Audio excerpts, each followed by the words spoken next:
তো গাইস, যারা যারা আমার চ্যানেল দেখছেন তাদেরকে আমার ভালোবাসা, যারা সাবস্ক্রাইব করেছেন তাদেরকেও আমার আন্তরিক শুভেচ্ছা ও ভালোবাসা।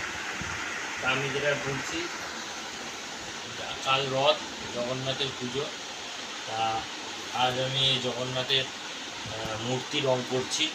হ্যাঁ, জগন্নাথ সুভদ্রা বলরাম তিনটি নিম কাঠের মূর্তি আমাদের এখানে বউবাজার বারোয়ারি। সে বউবাজার বারোয়ারিতে এই পূজা হবে রথে, তাই এই মূর্তি রং করছি। হ্যাঁ, এই দেখেন এই সুন্দর মূর্তি রং করেছি কাঠের ওপরে। মূর্তি কাঠের, নিম কাঠের, শুধু কাঠের।